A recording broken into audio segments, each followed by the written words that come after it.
Hey everybody, I'm 31 Fox. This is part of the new series I've got. This is to help not only people that want to know about Molten Core, people that have been running it. We're in Phase 6 now, so it's a little different than if you're running it, say, in Phase 1 or something like that. In Phase 6, there are a lot of powerhouse characters pushing through a lot of stuff, but here in this particular run, it's going to be a combination. You've got a lot of decently well-geared people. You've got some of the people that aren't so geared, and you have some people that are, so a lot of them are sort of mid-range.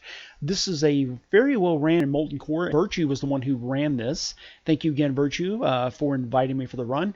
Had a great time on it, and I think I ended up getting 2 pieces of my might set, so that was really, really cool. I believe I'm on my 5-piece now. And we're going to keep pushing. I did get my belt, but, I'll have to hard reserve that next time. All right, outside of that, guys, let's have fun. Let's jump straight on in. I'm 31 Fox, and this is Molten Core. All right, now, real quick, this is, of course, where we start off. We're going to be going into Blackrock Mountains. I'm going to show you guys a shortcut. A lot of people have asked before, how do you get into Molten Core without going down the chain? They've heard there's a shortcut. I'm going to show you. It's coming up right in this first part. You're going to see us. You're going to jump off. You're going to swim forward. It's going to take you straight into Molten Core. Right here. This is the shortcut you're looking for. Now you're going to see some more shortcuts too. Once we go in, we're going to clear these giants in the first part. Once they call for the raid to start, you'll clear these couple of giants here. Then you'll clear the lava surgers, right, and these fire lords here. You're going to get these out of the way, and then you're going to take this shortcut jump to the right. All right? Exactly. Jump high, jump to the right, and you'll catch that lip, right? You'll run across. If you don't, if you land in the lava, be sure to swim and jump while you're doing it so you take less damage. And you'll see, like, this guy right here, just coming out there on the left, and the other guy, you can still make it. Don't panic. Just keep pushing forward. Now, once you pull this part, you'll be good. You're going to go forward. Don't go to the right. Don't go immediately to the right. Stay tight with your group and push across. Your group will clear its way across to the bridge. The bridge sits on the ford to the right. This is us at the bridge. As you come across the last part of the bridge, you're going to make that hard right in that little cove area there. Now, this is so if the lava surge there knocks you in the air, you don't end up in the lava like this guy did. Now, don't worry, this other guy right here is going to show you how to get out, jump across, and get right there. See where he jumped up? You jump up right there, and you can get back out really easy. Now, we've cleared all the core helm packs. It's time for Lucifron himself, or as I like to call him, Lucy. Okay, so these others are going to be cool. We'll knock these extras out. We'll knock an X and square out, and then we'll move back to Lucy. Now, casters, we'll have to make sure if they're able to remove first and stuff like that, there's a combination. And I forget off the top of my head if it's, I think it's mages casting decurs. But you're going to move straight back down on Lucy, take Lucy out, and let's see what Lucy drops. Now, I'm going to post the drops and the kill time right here on the screen for you.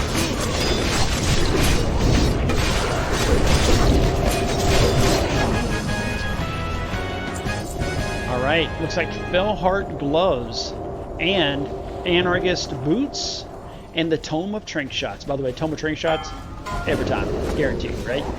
Now, we're on to Magmadar. We're going to clear through some more core hounds to get their packs. And then once we get there, we're going to jump straight in. Now, if you happen to be on the Alliance side and you're playing with a Dwarf Priest, you're set because you have Fear Word. Other than that, you have to find ways to beat that fear that Magmadar has. If you don't, your Magmadar's going to be chasing your main tank around, bouncing around. It's going to cause a lot of problems. Now, if Magmadar stays alive too long or is focused all around, you're going to see fire going all over the place. Do not be on the fire. Other than that, if you look at this right here, Scott Frosty, amazing damage. Hef, Virtue, all great damage in the whole top grid there. And then the aggro, man, Hef was locking that aggro down. 63k on that, and he just kept going up. There was no way you were passing. So, great work, guys. Made this look way too easy.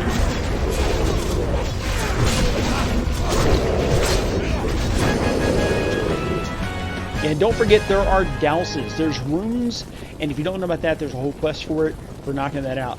Yes, great loot. Check that out, man. Awesome. I like that neck. That neck was a good, good tanky neck. Not one of the best, but definitely a good one. Now, instead of going to the right when you go back across the bridge, don't go all the way back across. Go straight forward. You're going to see this right here. It's called lava jump. It's another shortcut. Allows you to bypass quite a bit. If you're like me, I like to jump across using charge. Either way, I don't even have to get into the lava. Fight your way over to Gehennas. Now it's time for Gehennas. There's another mechanic on this one too. You want to keep the decurses going, and you want to stay out of any kind of fire effects and stuff like that. But with this, it's pretty simple, straightforward. Separate them, kill them, move back to the boss. You're going to notice that as a repetitive tactic nowadays, and it's tried and true. It works well. Virtue and the rest of the crew that he runs with were dead on it, and I absolutely love it. I'm in there swinging, doing my best with the gear I've got, but I had a lot of fun. It was a really good run. Let's see what kind of loot pinata Gehennas is going to be for us today. And I'm really impressed with the average kill times on this too. It came out really nice. Exactly. Helm of the Life Giver, Earth Fury Gauntlets for the Shaman, and Fellheart Bracers for the Warlocks. Douse, douse, douse. Exactly. Now we go forward. Now there was a mishap where there were some giants pulled. We cleared it out. We got the core hound out of the way. Now we're back on guard. Now you have two tanks. One pulls all the adds. The other pulls guard. We pull guard off the side. We kill Jar, and then we go back and AoE down the adds. Now, if the adds and stuff die and you're too close, you get airborne. You get sent across the field. We've already cleared out all the core hounds and things that would have caused any kind of problems. So remember, everybody doesn't pile up on the adds when they die. You want to make sure you separate back. Right before he dies, you pull back, and you range kills him. And that way, only person that runs anywhere that gets knocked down is usually maintained, and just maintains aggro really easy that way. This came out really good though. I like this run. Gar is nice and steady the entire time. Good damage. Like I said, looking at the damage meter and the other part, Fire Rune, Grimoire, Gut, Gore, Ripper, and Helm of Might, Brad's Warriors. Now this is where we kill off the AoE down the others. Now I'm going to show you how far you fly. If you think I'm kidding, if there was a core hound still here, in just a second, right about now, you should see me go flying. I wanted to show you the distance that you can fly. Right in this area. There we go. Now look how far back I flew, all the way past the rune. By the way, douse, douse, douse. 3, Now 2, we fight back, we go back through the tunnel, we cleared out all the packs in the way, now it's time to pull Baron Geddon. Now, Baron Geddon comes around, he passes, he's got a big path up that ramp to the left and back down to the right. You want to catch him as he's just coming in once you clear him down in that front area. He does this AoE like this, and he also makes somebody at the bomb. It's like a curse. You'll notice when we put a yellow star on their head off to the left, that's where people typically go when they get the bomb, and notice how it knocks you up in the air. You see the ground effect that came off of it. That causes massive damage. Do not be close to that person. So whoever has the star, their responsibility is to run out to that left spot, and then usually there's a healer that's dedicated to keeping them alive if they can. So somebody else, every time you hear that, if you have deadly boss mons and stuff, that's the alert. Person on the left has the star, there you go. Living bomb, there you go, they announce who it's on, and then after that, it's pretty much competitively just burning them down. If you can keep the mechanic up, it's way simpler. Now, the moment you don't respect the mechanics, you start having problems. Fellheart shoulder pads, Warlock, Earth Fury, epaulets for the Shaman. Easy. Easy loot. Absolutely. Alright, now, next boss. Shazra. That's right. The ever-elusive, arcane, exploding Shazra. That's right. Shazra is an amazing mob in the sense that as long as you keep separated, keep your melee, keep your range, casters and stuff, you're usually pretty good. And the main reason is because you don't want to take all the extra damage as well. Now, lots and lots of damage being dished out, but it's so much easier when all your big beefy tanks are up close doing that melee damage all that. Then, just like that, bam. Check out this kill rate. Kill time, 29 seconds. Cenarian gloves and Night Slayer boots, Grats, Druids, and Rogues. All right, we're pressing through, and don't forget to douse, douse, douse on that rune. On top of the bridge, douse, douse, douse. Fighting your way across, coming back around. This last pull right here before you get to the boss, you want to use that to give your warriors time to build rage up, okay? Now we're going to go in, we're going to pull a sulfuron to the side. All the tanks are assigned their own colors, right, their particular shape. We grab these shapes, we pull them into a group, a tight group that then gets AoE down. So it's a little backwards, right? And Gar, you kill Gar first and then the ads. This method we did here, we kill the ads first and then we kill the boss. So there are changes, and it's good to know which ones you want to do first. It's much better to get rid of those first because they cast heals, and you don't want this boss getting heals. Sulfuron can be a big pain. Now, a little spoiler, there is a drop here that is I wouldn't call it the laughing stock, but it's a meme, right? They call it vendor strike, right? So it's an old item as far as it's way too slow, it doesn't deal enough damage to be really competitive. It changes, it's got a really cool effect, it can change into something else. It's called Shadow Strike, but you know, hey, it's not that great. Risk guards of stability, on the other hand, are pretty decent. So that came out pretty good. Don't forget to douse, douse, douse right there. And after that, we move our way on up. Now we're going to go down to meet Gold Mag the Incinerator. Now, these core hounds that are with him, you want to pull those core hounds to the left away from him. Like a left and back up by those two smokestacks or lava plumes right there, right? Now, at that point, once you become separated, you're golden. You can take this guy down, tank and smack. Very simple run. Just becomes, you know, how fast you want to kill them at that point. As long as you keep them separated, you're golden. Virtue did really good. Scott Frosty, let's see, Hef did great. Scott Frosty was doing good. Speak did great. I mean, the whole raid did. You know what I mean? Don't get me wrong. I'm not saying just one or two people did. It was a good raid overall.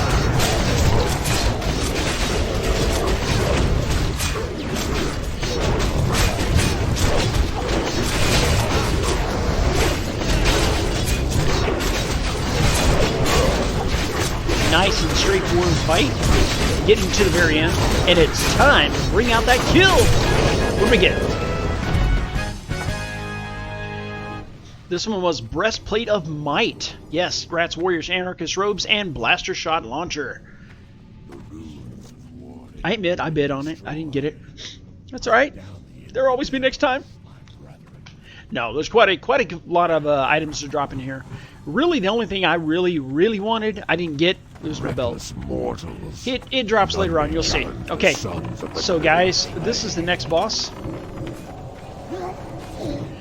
This one is,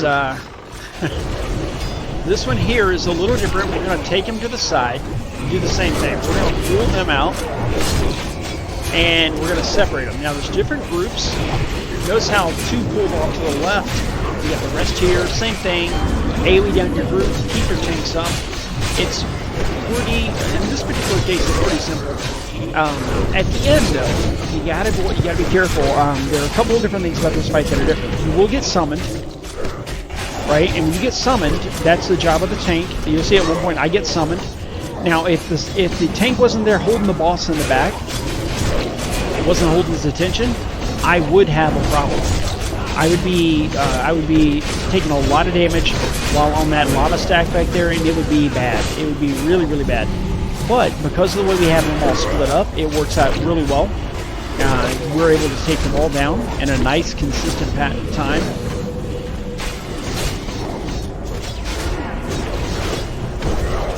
And I should be getting summoned right about in here, so you can see what that looks like.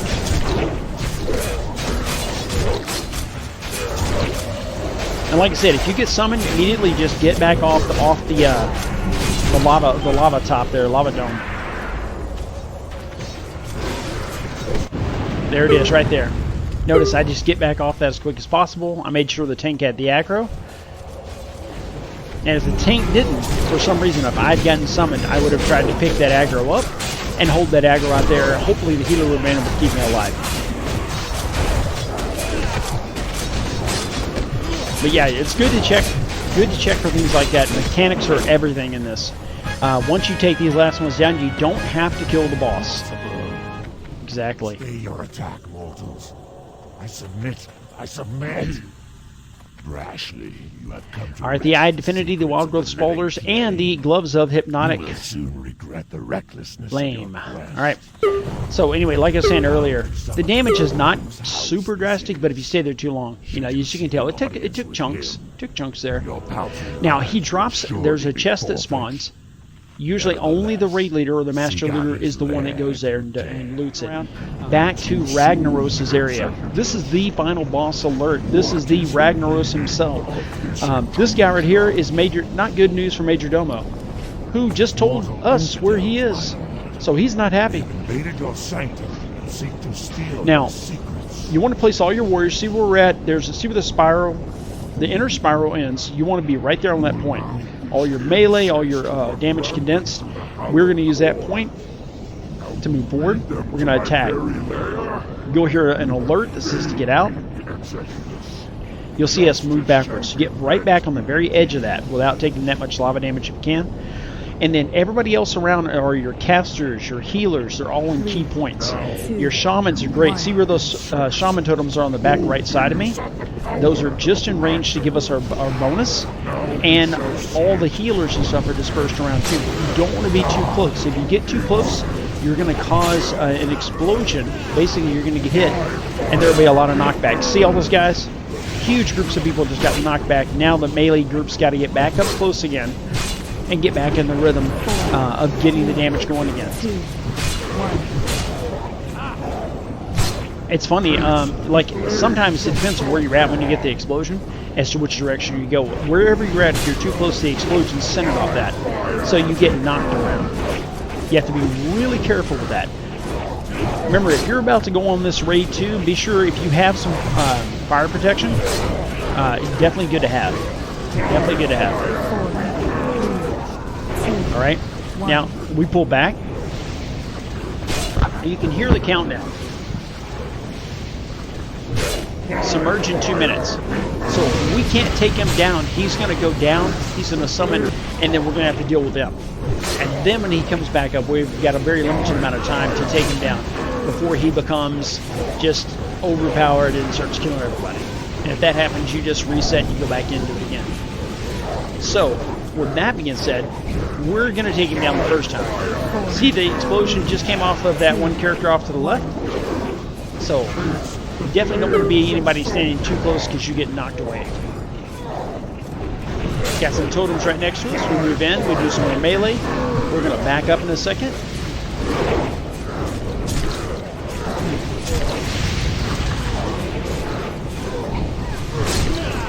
He is extremely low. Our main tank has amazing aggro right now. Our damage is pretty consistent. I like it. Got 1 minute left. He's not going to make it. We're going to have this in 1 minute. There it is. Guys, an amazing run. Thank you, Virtue, for bringing me along with you guys. Hope you guys had a great time. Leg plates of Wrathgrat's Warriors, Nether One Pants, Perdition's Blade, Onslaught's Girdle. Onslaught Girdle should have been mine. I'm just saying. Take these tips, these tricks, these hints and stuff I've given you. This is meant to be a really fast run through. Hopefully you guys pick up, learn something, and if you guys haven't, if you just wanted to watch and see what dropped and stuff, hey, hope you guys had a great time. I'm 31 Fox. Don't forget to check out, and don't forget to hit that subscribe button. It's twitch.tv/31FOX. Guys, I'll catch you guys on the next one.